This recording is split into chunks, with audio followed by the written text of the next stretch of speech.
Well, hello everybody. Welcome to Sunday night. One word. I'm glad you're here, and just grateful that we can spend the night, just a few minutes on Sunday to kind of get our week right for this coming week. As you know, one word is where it's this community that comes together on Sunday night where we talk about one word for the week. Now, it might be one word that can enhance your leadership. We've talked about that before. You might say, well, I'm not a leader. But if you have any influence over anybody, you are a leader. So we'll just call it one word to enhance your leadership, or one word that might just enhance you being a better human being this week. We could all do that and use a little bit of that, right? Particularly in this crazy world. And so tonight, I think you're going to like the word, but more so, you're going to like the guy that's going to deliver the word, because, and that's not me, I have a special guest tonight, and I'm excited to bring him on board here. His name is Bill Edmonds. Let's see here. There's the one word slide. There's Bill. You always tell it's live. You know, there's always a slide that sneaks in there when you didn't plan on it. How you doing, Bill? I'm doing great, Tim. How about you? I'm doing good. Listen, I want to give a little introduction, and then I'll hang out here with you, but I'll let you do most of the talking tonight. Try not to steal some of your thunder. Um, First of all, I want to say, let me just introduce you, and then I want to share a word or two about you. Bill is the owner of North Star Leadership out of Columbia, and he's also part of the alternative board. We call it the TAB board. He runs several of those. He's an executive coach. He's a business consultant, works primarily with business owners and executives and financial advisors, which I do as well. And that's kind of, tell you in a minute, that's how we met around the country, helping them be more productive and also more profitable. We'd all like to do that, and more purposeful. And I like that word, purposeful. And you know, really, that's what one word is all about, for us to live our lives more purposeful. I met Bill back in, I guess it was February, at the Kingdom Advisor Conference. It's a financial advisor conference. And you know how sometimes you meet people and you just meet them and you say hello and you never think anything about it. And then there's other times you meet people and you have a short conversation, but when they walk away, you think, there's something about that person that I need to follow up with. There's something that I need to, I don't know. There's just a relationship there. Well, that's the way it was for me and Bill. And so I followed up. We've had numerous conversations since, and I'd love to, kind of almost a privilege to say, in a short period of time since February, he's become a great friend, a dear friend. Respect him. I respect his leadership. And when I thought I want to have a guest on to do one word so we could kind of share that, I thought, who am I going to call? Bill was the first person that I called. So, Bill, welcome, and we're glad that you're here with us tonight. Thank you, Tim. It's a pleasure to be here. And I would just echo what Tim said. When I met Tim, there was an instant connection. But I must tell you that what attracted me to Tim was, I was at this conference and they have vendors, people with booths all set up in this big area. And there's always a couple that are really top shelf and really get your attention. And then there's some of those that aren't so good, look like they've been thrown together the night before. But I went past Tim's booth and I said, wow, I don't know what this guy does, but I want to find out, because this is the best presentation I've seen out there. So obviously, we met and connected, and we've started collaborating a lot, and really enjoy each other's company. So I feel the same, Tim. So thanks for having me. Thank you. Yeah, I didn't know. I felt at times when I was there that it was just thrown together the night before. So that makes me feel good. Thank you. It was not. All right, I'm going to turn it over to you with our word for the week. Well, thank you, Tim. Well, it's a pleasure to be the first guest, and the word is simplicity, and it's one of my favorite words. I'm just a simple person, and I don't say that I'm simplistic. Simplistic is when you you dumb something down. But there is a real challenge out there. And you'd ask me, Tim, when I come up with a word, share with the audience why I chose the word, why I think it's important right now. And it's real simple. I chose it because the world's been overcomplicated, primarily by information, number one, and number two, providers of that information not taking the time to think about what they're actually informing their audience of. Now, that can come all the way from the government. It certainly comes from the news. It comes from everything. It comes from intercommunication between people in offices. But simplicity really means that the freedom from complexity, the state, the quality, or an instance of being simple. So simplicity means something is easy to understand, easy to deal with, and easy to use. So if something's easy to use and easy to understand, what you've got is clarity. And if we have clarity, clarity saves time, it saves money, and it saves mental capacity. And those are our three greatest commodities. Hey, Bill, Yes, I don't know about you, but the older I get, the more I love simplicity. How about you? absolutely. Just for us old guys, right? Yeah, absolutely. Yeah, in the business, when I was in the financial services world, one of these folks would come in, wholesalers is what they were called, and they represented mutual fund companies and money managers, and they would come in and they would talk about all the different products, and they'd have prospectuses and everything. But the most asked question from financial advisors was, "Hey, do you have a one pager on it? Something that really simplifies this." And what we call that today, Tim, is we call that an executive summary. It's an executive summary. It's the most important points. So absolutely. Yeah, good So stuff. go ahead. No, go ahead. I just said I agree. Totally agree. I told somebody that recently that had a long, drawn out presentation, and I said, hey, we should really cut that to just one page. And Yeah. you can have all the detail you want over here, but let's just look at one page because that's all that we really can consume a lot of times. Well, we're certainly all guilty of that. And it reminds me of a story a couple of years ago when I launched my tab business that you mentioned, the alternative board. And, we went over to eat dinner with a couple. And so my friend asked me the question, hey, well, tell me about your business, which I was ready to talk about. I was prepared for this.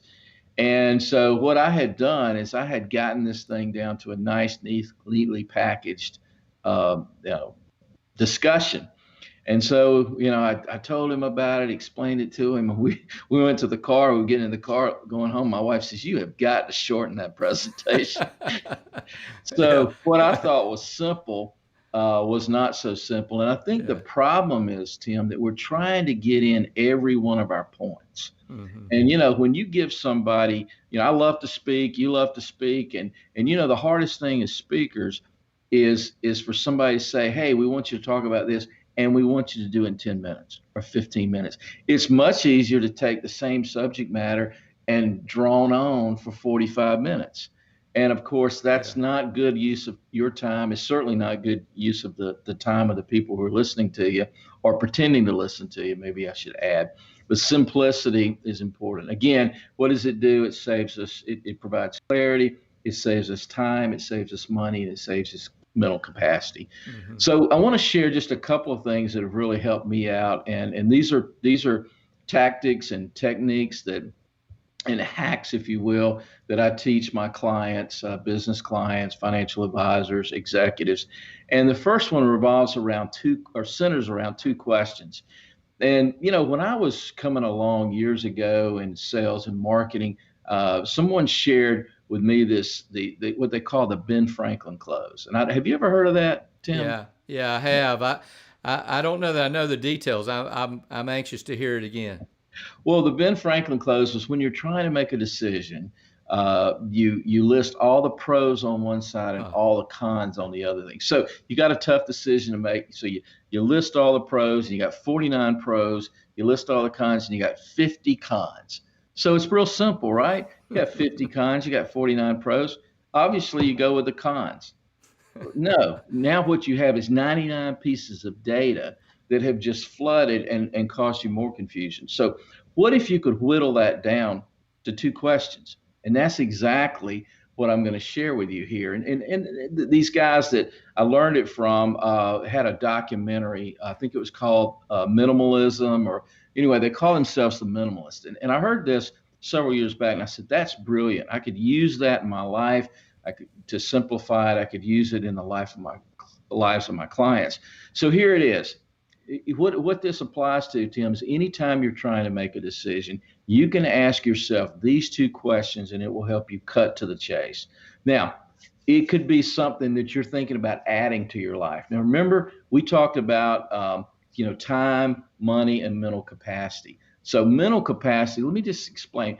Well, that's stress. Okay. If you don't have much mental capacity, you are stressed out. So when we add things to our lives, whether it be things that cost us money, whether things that cost us time, we have taken away often from our mental capacity, and we've created some stress. So if you're trying to make a decision of something to add or something to take away, whether it's time, whether it's money, you need to ask these two questions. So let's say that you have a decision that you want a car. Tim, you tell me, you said, hey, Bill, I need a new car. And I'm so great. Okay, Tim. So here's the first question. First question. You ready, Tim? Yep. Does this add value to your life? I Of need a new course. car. Yeah, Of course. absolutely. Of course. Always use a new car. Well, wait a minute, Tim. Do you have a car now? I do have a car now. Okay. Does it get you from point A to point B? It does get me from point A to point B, and I see where you're going. So you're taking away my enthusiasm for a new car here. Well, I might be saving you money too. It could be that too. Don't forget that. But so the question is, does this add value to your life? Well, here's what you're telling me. I already have a car, Bill. It gets me from point A to point B. Are you embarrassed to drive it? No, I'm not embarrassed to drive it. So it's not an eyesore or anything like this. So the question is, does this add value to your life? And the question, I'm going to answer it for you. You disagree if you like. The answer is no, because you already have a mode of transportation. You already have a car that gets you from point A to point B. So can we agree on that? We can agree.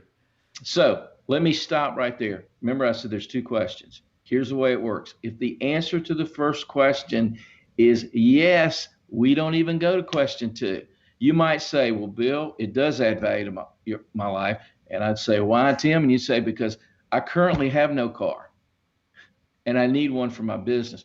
But by all means, buy the car. So it sounds like, since my answer was no, that there's hope. There Yeah, might be right. hope in the next question. There might be. Okay. I might disappoint you again. Okay. So the first question is, does this add value to my life? Okay. That is a utilitarian question. Okay. It has utilitarian value. Now, the second question is not it's not utilitarian at all. It's subjective. And here's the question, Tim. Does this bring me joy? Does this bring me joy? So back to your car example. You want to buy a car. Okay, you found out I really don't need a car, Bill. I mean, it doesn't add value to my life because I have one. Okay, next question. Does it bring you joy? Now, perhaps, it's an upgrade. And usually when we buy a new car, a new used car, we're sort of upgrading, right? So maybe you're going from an old clunker, but you said you didn't have one. But let's just say, it's a Ford Taurus. Nothing spectacular, runs well. And the car you're looking at is, let's just say it's a brand new Mercedes. And so does it bring you joy? You think it'll bring you joy? Might make me happy. Okay. Is there a difference between the two? Well, there's a lot of difference between the two. Yeah. Yeah, my garage has over the years has been known to be filled with things that made me happy at one point. Okay. And what happens is, a lot of times that happiness, once it wears off a little bit and, the new car smell's gone. How about this one?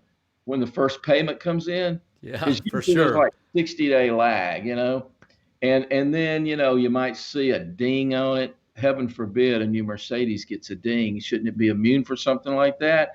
But, it begins to. But does it bring you joy? The answer is perhaps not. Okay, now we won't get into that, but here it is. You're trying to make a decision. Two questions. Does it add value to my life? What is that? We said that was a utilitarian question. Okay, it has to do with utility. Does it add value to my life? The answer is no. You go to question two, and question two is, does it bring me joy? And don't try to convince yourself, be honest, because remember what we're trying to do, Tim, is we're trying to simplify our life here. We're trying to make a decision quickly without going through those 99 points, those 49 pros and those 50 cons. That's a great point. Answer is no, then you don't do it. Yeah. And it's that simple. Yeah, great stuff. Great wisdom there, and all kinds of thoughts. I've sat in rooms with teams at times and so forth, and we try to make a decision. And you get the the ones that say, "Well, let's go for it," and you get the others that say, "Well, no, we got to lay everything out on the table." And I have a tendency to be a little bit more of the "let's go for it." But I appreciate those that say, well, let's lay everything out on the table. But I do know sometimes when we lay out all those 99 things or 100 things, the opportunity can pass while we're trying to answer that. I've had people say, but what are we going to do in step 5? And I say, I don't know until we get to step 4. I don't know that right now. Exactly. So I love the simplicity, your one word. I love the simplicity nature of that little exercise. Well, again, simple means it's easy to use. It's easy to understand. It doesn't mean it's not. I mean, gravity is a simple thing. You drop something to the ground, it falls. But I'm sure you can go into all the physics of that. And again, somebody asks you what time it is, you don't start with, people used to use sundials, and now they use, it's, hey, look, I didn't ask you how to make a watch. I just asked you what time it is. Yeah. So we're looking for that. The cable company calls me the other day and said, "Hey, congratulations, Mr. Edmonds. We're going to give you more channels." And I said, "No, please. Can I pay you more to have less channels? And let me tell you what channels I want." And they don't know what to say because it doesn't make sense. I mean, so that thing, less is more. There's something to that.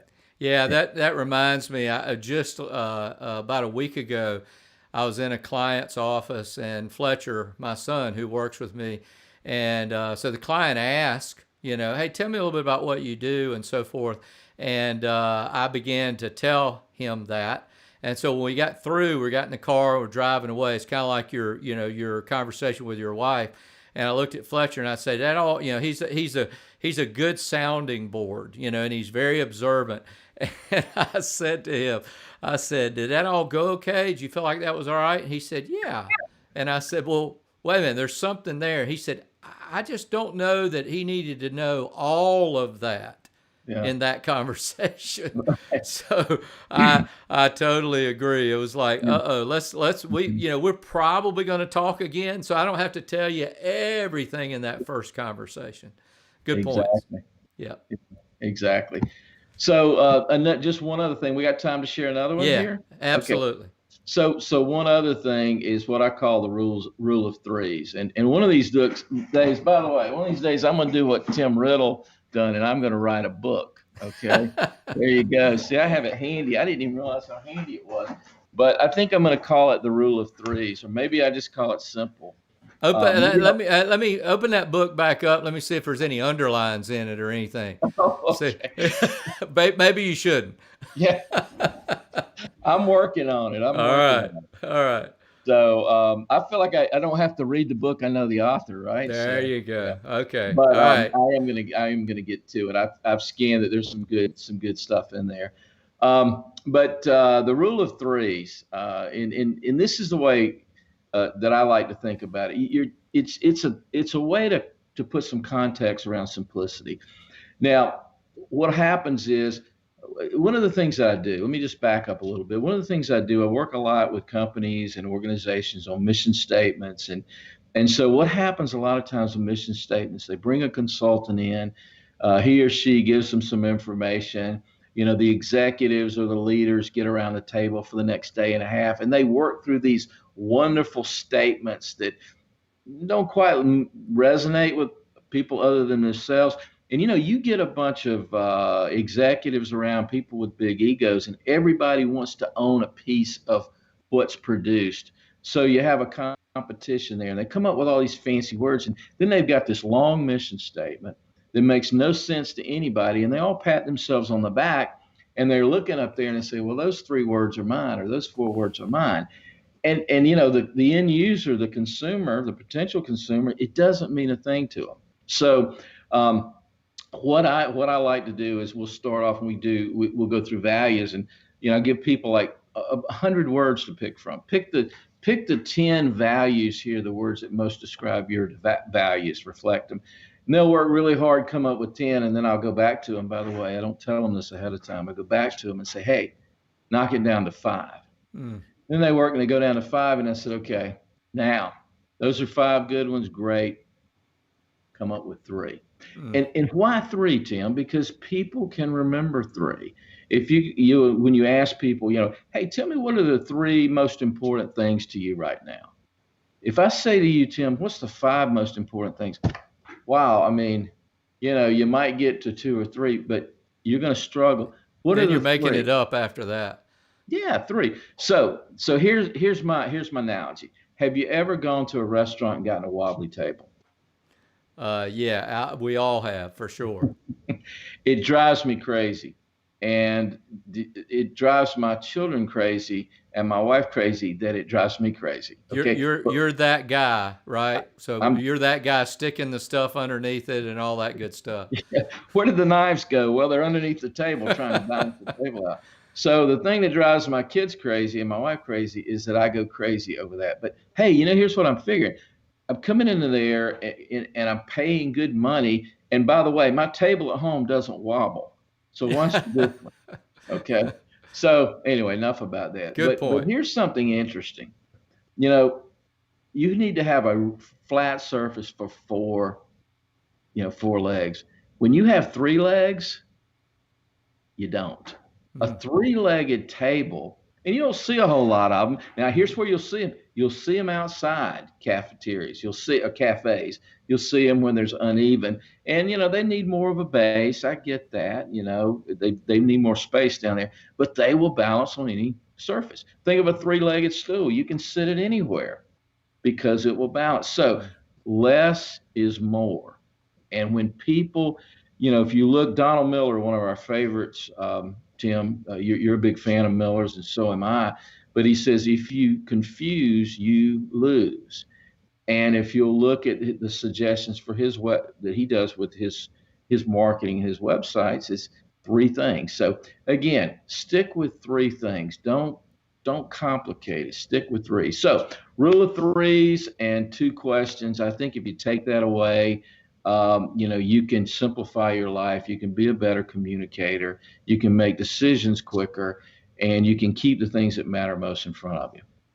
That rule of 3s, Bill, just yesterday, last night, I guess it was, I was watching something on YouTube, and it was an accessory for your computer, your MacBook computer, and it was to allow you to set something on it. And the guy said, when you put it together, he said they put it together in triangles.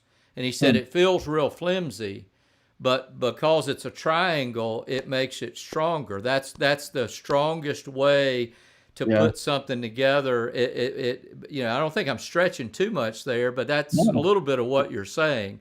He was using that analogy that, if you do have the 4 or have it as a square, it could wobble around, but because it was a triangle, then it was pretty steady, pretty firm. And pretty simple, right? Absolutely. Yeah. I agree. I think, and that's I appreciate you covering that, because that's really why we're doing one word, because I just feel like on Sunday nights, as we're preparing for the week, there's a lot of stuff that we have to think about. And if we could just think about one word that we might put on the refrigerator, beside our, on our desk, or beside our table, beside our bed, and just shine a little spotlight on it, kind of the blind spot analogy.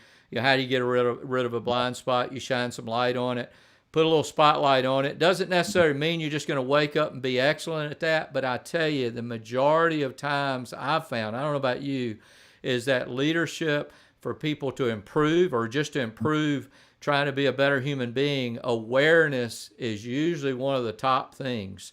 If you Yeah. can be aware of kind of where those deficiencies are, boy, you took a huge step in the right direction. Don't you agree? Absolutely. And when what we say about people who are unaware, What's that?